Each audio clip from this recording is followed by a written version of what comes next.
Bab 923. Lanjutkan mengamati Aurelia. Pada pukul 9 malam, Kenzi dengan paksa menyeret Aurelia dan meninggalkan klub malam. Kejadian yang baru saja terjadi di klub malam tersebut ternyata membuyarkan rencana Aurelia menjual dirinya demi uang. Bagi Aurelia, ini bukanlah hasil yang diinginkannya. Meskipun Kenzi menyelamatkannya, dia tidak berterima kasih kepada Kenzi. Sebaliknya, dia kesal karena dia tidak bisa mengumpulkan 1,2 juta dana darurat. Yang lebih penting adalah pihak klub malam sepertinya sedikit takut padanya. Barusan pihak klub malam telah menegaskan bahwa mereka tidak akan lagi menerima Aurelia untuk bekerja di sini di masa depan. Aurelia tidak tahu apa latar belakang Kenzi, tapi melihatnya seperti ini, Aurelia yakin bahwa dia bukanlah tipe orang kaya dan berkuasa. Diperkirakan klub malam takut padanya karena alasan lain. Aurelia mencoba yang terbaik untuk melepaskan diri dari tangan yang memegangnya dan berkata dengan marah. Aku tidak ingin kamu menjagaku. Jangan berpikir bahwa kamu mulia hanya karena kamu menghentikanku menjual diriku sendiri. Di mataku, kamu hanyalah bajingan usil. Aku, Aurelia, sama sekali tidak berterima kasih padamu, aku hanya akan membencimu. Aurelia menatap Kenzi seperti kucing betina dengan amarah yang meledak-ledak. Kenzi memandangnya dengan tenang, dia tahu Aurelia membutuhkan sejumlah besar uang untuk menyelesaikan masalah yang mendesak. Kenzi tidak banyak bicara. Dia merogoh sakunya dan menyerahkan sejumlah uang. Aku masih punya lebih dari 200.000 di sini, ambil semuanya. Aurelia sedikit terkejut. Orang ini tidak terlihat seperti orang kaya sama sekali, tapi dia begitu murah hati memberikan 200.000 yang mungkin sudah semua uang yang dia punya, tapi dia tidak merasa enggan sama sekali. Mengapa? Apakah karena dia adalah teman baik ayahnya semasa hidupnya? Jangan terlalu banyak berpikir, ambillah. Dalam hatiku, kamu adalah adik kandungku. Kenzi tahu apa yang Aurelia curigai, dia tidak ingin menjelaskan terlalu banyak. Namun, kekurangan Aurelia bukanlah 200.000, melainkan 1,2 juta, uang ini tidak ada artinya baginya. Dia melemparkan tas itu ke kaki Kenzi tanpa ampun, lalu menahan amarahnya dan berkata dengan keras, pergi dari sini. Aku bukan adikmu, aku tidak ingin kamu menjadi orang baik bagiku, apalagi bersimpati padaku. Aku hanya meminta satu hal padamu, jangan muncul lagi di masa depan, dan jangan menghalangiku lagi. Aurelia sangat marah dan sedih hingga menangis. Kegagalan mengumpulkan 1,2 juta berarti dia akan segera kehilangan ibu, kerabat terakhir yang dimilikinya. Memikirkan rasa sakit yang tak tertahankan, Aurelia menjadi semakin sedih, dia merintih, menutupi wajahnya dan lari. Kenzi mengerutkan kening dan menatapnya, tapi tidak mengejarnya lagi. Saat ini, Kenzi sangat yakin bahwa pasti ada tekanan besar pada Aurelia, yang memaksanya bekerja sebagai gadis klub malam, dan bahkan ingin menjual dirinya untuk mengumpulkan uang. Sekitar pukul 10 malam, Kenzi kembali ke rumah sewaan, menyiapkan kompor kuali obat dan mulai memurnikan ramuan yang dia butuhkan di tengah malam.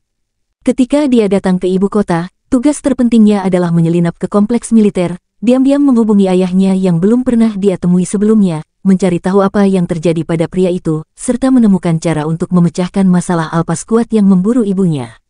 Ada juga Nyonya Camelia, dalang di balik layar, dan putra Nyonya Camelia, Ricky Harimurti.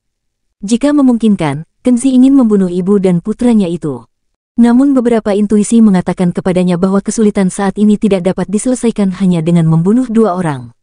Selain tugas tersebut, ada masalah lain yaitu Aurelia. Kenzi merasa permasalahan yang dihadapi Aurelia sepertinya lebih mendesak, karena ia juga telah melihat keadaan Aurelia. Meski sempat menghalangi upaya Aurelia untuk menjual dirinya, tidak ada jaminan Aurelia akan selamat saat ia putus asa. Selanjutnya, dia bisa melakukan hal bodoh lainnya. Mengingat kondisi Aurelia saat ini, Kenzi memutuskan untuk berkonsentrasi menyelesaikan masalah Aurelia dalam 2 hari terakhir, sedangkan untuk menyelinap ke dalam kompleks militer, ia memutuskan untuk menundanya selama 2 hari. Setelah menghabiskan sepanjang malam, Kenzi berhasil menyempurnakan beberapa ramuan dengan kualitas yang sangat baik. Ada beberapa pil transformasi yang digunakan untuk menyembunyikan keberadaannya, dan dia juga menggunakan beberapa bahan yang tersisa untuk menyempurnakan pil kebangkitan, yang dapat disebut sebagai produk magis yang dapat menyelamatkan nyawa dan menyembuhkan luka. Kenzi merasa bahwa seiring dengan peningkatan keterampilannya, tingkat pemurnian ramuannya juga meningkat. Di masa lalu, dengan kemampuan energi spiritualnya, mustahil untuk memurnikan ramuan sebaik itu, apalagi bahan obat yang digunakan bukanlah ramuan langka. Namun kini, melalui peningkatan keterampilannya, ia dapat melakukan hal-hal yang tidak dapat ia lakukan sebelumnya. Kenzi melihat ramuan sempurna ini dan merasa agak senang. Namun, Sambil menikmati rasa pencapaian, dia juga berharap tingkat seni bela dirinya dapat ditingkatkan. Pada saat itu, dia mungkin dapat membuat ramuan yang sangat luar biasa. Pada pukul 7 pagi, Kenzi sarapan dan berjalan ke kampus seni. Rencananya hari ini mirip dengan tadi malam, melacak, mengikuti, dan diam-diam mengamati semua tindakan Aurelia. Sekitar pukul 7.30, Aurelia keluar dari asrama putri. Dia sekarang tidak memakai riasan dan rok pendek sederhana. Seperti mahasiswi lugu lainnya di perguruan tinggi, dia diam-diam berjalan ke gedung kelas sendirian. Kenzi tahu bahwa dia pasti tidak tidur nyenyak sepanjang malam, matanya merah dan bengkak dan tampak seperti berlinang air mata. Sekitar pukul 9 pagi, Aurelia meninggalkan kelas, berjalan terakhir di antara para gadis, dan mengikuti mereka ke gimnasium. Kenzi juga mengikuti dari kejauhan, duduk di halaman dan mengamati semua perilaku Aurelia di gym melalui pintu gym. Kelas ini kemungkinan besar adalah kelas aerobik. Aurelia, seperti gadis-gadis lainnya, semuanya mengenakan celana pendek kebugaran, berbaris menurut pria dan wanita, dan menarikan berbagai tarian mengikuti irama tepuk tangan dosen pendidikan jasmani. Namun Aurelia terlihat sangat galau di kelas dan terlihat sedikit terganggu. Beberapa kali yang lain menari dengan benar, namun ia melakukan kesalahan berulang kali, hingga guru perempuan yang mengajar pendidikan jasmani memanggil dan memarahinya. Kenzi memperhatikan, dia tidak tahu berapa lama Aurelia akan berada di kelas, dan dia tidak tahu apakah Aurelia akan meninggalkan kampus hari ini. Tetapi pada saat ini, Kenzi melihat ponsel Aurelia sepertinya berdering. Setelah Aurelia pergi untuk menjawab panggilan tersebut, dia langsung menjadi cemas. Dia buru-buru meminta izin pada dosen dan berlari keluar buru-buru. Kenzi tahu betul bahwa Aurelia pasti meninggalkan kampus untuk mengatasi masalahnya, jadi dia mengikutinya dengan tenang dari kejauhan. Bab 924, Dilema Aurelia. Pada pukul 10 pagi, rumah sakit pertama dari universitas tertentu di ibu kota.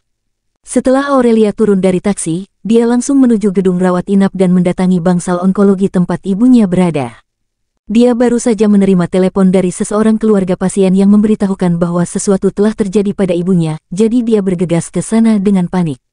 Di depan pintu bangsal, ia kebetulan bertemu dengan bibi yang meneleponnya. Kebetulan putra bibi itu dan ibu Aurelia berada di bangsal yang sama. Mereka berteman. Setelah melihat Aurelia muncul, Bibi Zara terlebih dahulu menghentikannya di pintu dan membawanya ke koridor sebelum menceritakan rincian situasi ibunya. Aurel, kamu akhirnya sampai di sini. Dokter Wawan baru saja datang ke sini, dan tidak tahu apa yang secara spesifik dia katakan kepada ibumu. Aku kira ini tentang pengeluaran. Ketika Dokter Wawan berbalik dan pergi, ibumu melepaskan jarum suntik dan meninggalkan bangsal dengan tenang. Untungnya, menantu perempuanku sadar dan mengingatkanku untuk memperhatikan ibumu, jadi aku mengikutinya meninggalkan bangsal. Benar saja, aku melihat ibumu menangis dan ingin memanjat tepi jendela, ingin melompat dari gedung. Mendengar hal tersebut, air mata Aurelia langsung mengalir. Dia meraih tangan Bibi Zara dan berkata dengan isak tangis, terima kasih Bibi Zara, kamu adalah dermawanku, aku akan bersujud padamu. Aurelia menangis dan hendak berlutut di depan Bibi Zara. Bibi Zara menarik Aurelia. Melihat Aurelia menangis, Bibi Zara dengan penuh kasih menyeka air matanya dan berkata, anak baik, jangan menangis. Anggap saja tidak terjadi apa-apa dan masuklah untuk membujuk ibumu. Sekalipun mengidap tumor, tidak boleh menyerah pada diri sendiri. Singkatnya, bicaralah baik-baik dengan ibumu dan jangan terlalu pesimis. Setelah mendengarkan nasihat Bibi Zara, Aurelia menahan tangisnya dan mengangguk dengan berat. Dia sedikit menyesuaikan suasana hatinya di depan pintu bangsal, lalu menyeka air matanya lagi, mengeluarkan seikat bunga krisan kuning dari tasnya, lalu berjalan ke bangsal. Berbaring di ranjang rumah sakit dekat jendela adalah seorang wanita parubaya yang sangat kurus. Ini adalah Ibu Aurelia, Bibi Aida. Meskipun usianya baru 40-an, rambutnya rontok karena perlunya kemoterapi untuk mengobati tumor. Bu, aku di sini untuk menemuimu. Aurelia berpura-pura seolah tidak terjadi apa-apa, memasukkan bunga krisan kuning ke dalam vas kaca, lalu duduk dengan patuh di sampingnya, tersenyum dan memegang salah satu tangan ibunya. Bibi Aida menutup matanya erat-erat, menggelengkan kepalanya, dan berkata dengan lemah, aku tidak ingin kamu datang menemuiku, dan aku tidak ingin kamu membuang-buang waktu di sini. Aku sudah memikirkannya. Aku akan keluar dari rumah sakit hari ini, jangan membuang-buang uang lagi. Penyakitku telah menghabiskan uang keluarga kita. Kita tidak dapat melakukan ini lagi. Tidak ada harapan. Setelah mendengar ini, air mata Aurelia mulai mengalir. Dia terpaksa menahan kesedihannya dan menghibur ibunya dengan mengatakan, "Bu, ini tidak sesulit yang ibu bayangkan. Aku bekerja sebagai model di luar kampus dan mendapat banyak uang. Itu lebih dari cukup untuk mengobati penyakitmu." Bibi Aida menatap putrinya dengan matanya dan berkata dengan sedih, "Kamu jangan berbohong padaku, meskipun kamu berperan sebagai model, meskipun kamu bisa mendapat uang, itu tidak akan sebanding dengan biaya penyakitku. Aurel, lupakan saja. Ini takdir, kamu harus menerima apa yang harus diterima. Hidup ibu tidak ada harapan. Ibu tidak bisa menyeretmu ke dalam lubang lagi." Setelah mendengar kata-kata ibunya, hati Aurelia terasa seperti pisau menusuk jantungnya, dan keinginan untuk menangis mengalir dari dadanya seperti aliran deras. Tapi dia hanya bisa menekannya dengan paksa, karena dia tidak bisa menangis di depan ibunya. Dia meraih tangan ibunya, menahan air matanya, tersenyum dan berkata, "Bu, jangan berpikir terlalu banyak. Aku datang ke rumah sakit hari ini hanya untuk mengumpulkan cukup uang untuk membayar pengobatanmu. Dokter menelepon kemarin dan mengatakan bahwa selama aku membayar biayanya secara penuh, dia akan mengatur terapi anti kanker teknologi tinggi minggu depan. Jika semuanya berjalan dengan baik, ibu punya peluang besar untuk pulih dan keluar dari rumah sakit paling lama dalam 2 atau 3 bulan." Setelah mendengar ini, Bibi Aida ragu-ragu, meraih putrinya tangan dan berkata, "Perawatan berteknologi tinggi semacam itu tidak hanya perlu antri untuk memenuhi kuota, tapi juga biayanya minimal 1,2 juta. Dari mana kamu mendapat uang sebanyak itu?" Aurelia berkata sambil tersenyum, "Aku menandatangani kontrak dengan agen model selama 5 tahun. Dengan kontrak ini, aku pergi ke bagian keuangan perusahaan untuk mendapatkan sejumlah besar uang muka. Aku bukan anak kecil. Perusahaan mana yang akan memberimu uang muka lebih dari $100? Jangan berbohong pada ibu," kata Bibi Aida. Aurelia membuka matanya dengan polos dan berkata, "Aku tidak berbohong kepada ibu. Ibu tahu model-model lain di perusahaan, mereka tidak secantik aku, dan mereka tidak sebaik aku. Mereka bukan mahasiswa seni dari universitas bergengsi. Ibu tidak tahu berapa banyak uang yang dapat aku hasilkan per tahun." Bibi Zara, yang berada di tempat tidur sebelah, datang tepat waktu, mengangguk dan berkata, "Nyonya Aida, aku sangat percaya apa yang dikatakan Aurel. Ada agen model di gedung kami. Seorang model wanita, kondisinya jauh lebih rendah daripada Aurel, tapi coba tebak berapa banyak yang bisa dia hasilkan dalam sebulan." Bibi Zara memberi isyarat dan berkata dengan terkejut, 100.000 penuh sebulan, padahal gadis itu tidak bisa menyanyi atau menari, hanya seorang model grafis yang mengambil foto untuk e-commerce. Pikirkan sendiri, dengan kondisi Aurel, jika dia pergi ke perusahaan model dan mendapat penghasilan 1 atau 2 juta setahun, itu biasa-biasa saja. Bibi Aida tidak dapat mempercayainya, tetapi mau tak mau harus mempercayainya.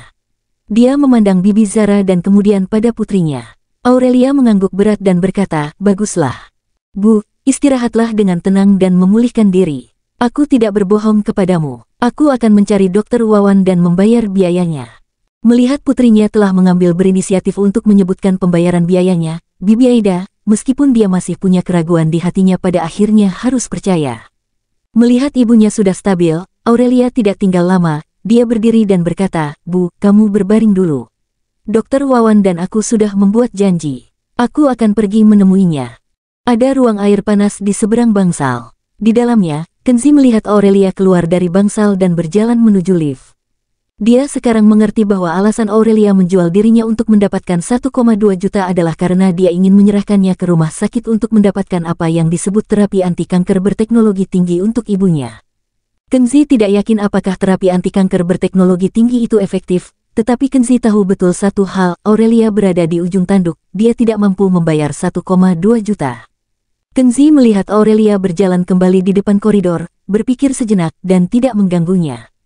Kenzi melihat ke bangsal tempat ibu Aurelia berada, dan dia tahu betul bahwa untuk menyelesaikan masalah Aurelia, dia tidak boleh memulai dengan uang, tetapi dengan pengobatan, tumor ibunya harus diatasi.